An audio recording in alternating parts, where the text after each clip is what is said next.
उदयपुर में आज क्या कुछ हुआ, आप देखिए हमारे साथ। गोगुंदा क्षेत्र के चलवा गांव में एक बार फिर तेंदुए की मूवमेंट से ग्रामीणों में भय का माहौल बन गया है। देर रात गांव के स्कूल के पास सड़क किनारे तेंदुए को टहलते हुए देखा गया। चलवा निवासी डॉक्टर पवन वैष्णव, जो जसवंतगढ़ से अपने गांव लौट रहे थे, ने अपनी कार से ही तेंदुए का वीडियो बनाया। गांव के पास तेंदुए के दिखने की जानकारी मिलते ही गांव में दहशत फैल गई। ग्रामीणों ने तुरंत वन विभाग के अधिकारियों को सूचना दी। गौरतलब है कि 18 अक्टूबर 2025 को इसी गांव में तेंदुए ने एक ही दिन में 2 अलग अलग जगह 4 लोगों पर हमला कर दिया था। इसके बाद वन विभाग ने गांव में 4 पिंजरे लगाए थे। 19 अक्टूबर को एक तेंदुआ पिंजरे में कैद हुआ था, जबकि उसी दिन गांव के पास जंगल में एक तेंदुए का शव मिला था। बताया गया कि देर रात 2 तेंदुओं की आपसी भिड़ंत में एक की मौत हो गई थी।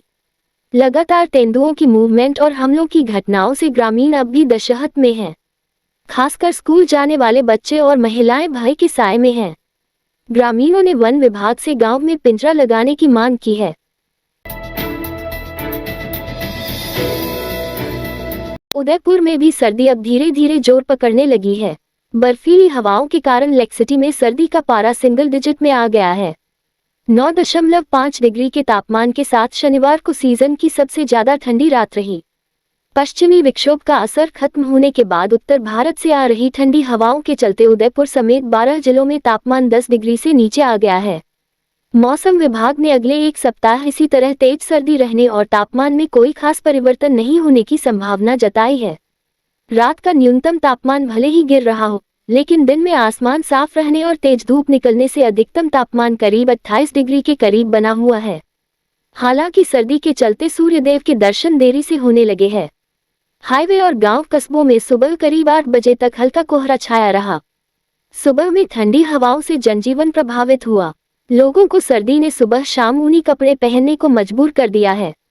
सुबह फतह सागर, गुलाबबाग जैसे कई जगहों पर मॉर्निंग वॉक पर आने वाले लोग भी ऊनी स्वेटर, जैकेट से सर्दी का बचाव करते दिखे।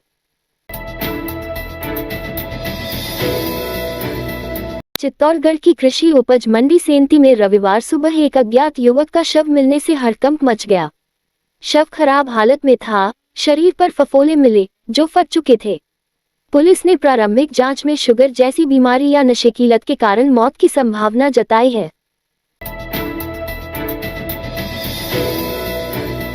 राष्ट्रीय मृदा सर्वेक्षण एवं भूमि उपयोग नियोजन ब्यूरो में जनजातीय गौरव वर्ष पखवाड़ा 2025 तथा भगवान बिरसा मुंडा की 150वीं जयंती का कार्यक्रम हुआ।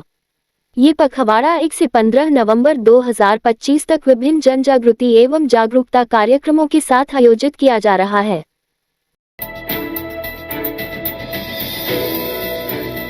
बीड़ पापर लेपर्ड रिजर्व में पर्यटकों की अच्छी आवक से सफारी फुल चली।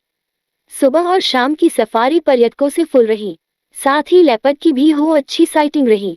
रेंजर रघुवेंद्र सिंह राठौर ने ये जानकारी दी। उन्होंने बताया कि लेपर्ड रिजर्व में पर्यटकों की अच्छी आवक हुई। सुबह और शाम की सफारी पर्यटकों से फुल रही। पर्यटकों को लेपर्ड की अच्छी साइटिंग भी हुई, जिससे पर्यटक रोमांचित हुए।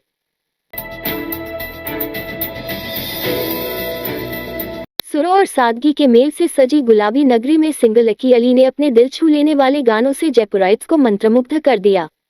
ठंडी हवाओं के बीच सफेद कोट में मंच पर आते ही दर्शकों ने उनका स्वागत तालियों और कैमरों की फ्लैश से किया। लकी अली ने अपने सदाबहार गीत अनजानी राहों में फिर क्या ढूंढता फिर से कॉन्सर्ट की शुरुआत की। इसके बाद एक से बढ़कर एक गीतों की झड़ी लग गई। कहां से तू आती है, तेरी ही वफा में, न तुम जानो न हम जैसे रोमांटिक ट्रैक्स पर दर्शक झूम उठे। कॉन्सर्ट में बांसुरी की मधुर धुनों ने माहौल को और जादुई बना दिया।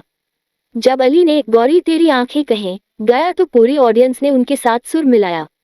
इसके बाद उन्होंने राजस्थानी अंदाज में पल्लो लटके रे गौरी गाकर स्थानीय रंग में श्रोताओं को सराबोर कर दिया।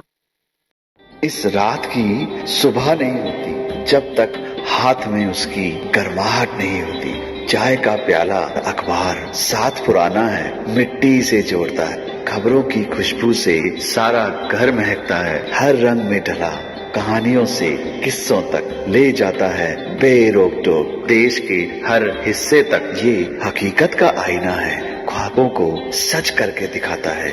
दैनिक नवज्योति आपके लिए, आपके साथ। ये थे आज के मुख्य समाचार। विस्तार से जानने के लिए पढ़ते रहिए दैनिक नव ज्योति। दैनिक नव ज्योति के YouTube चैनल को सब्सक्राइब करें और ताज़ा अपडेट के लिए बेल आइकॉन दबाएं।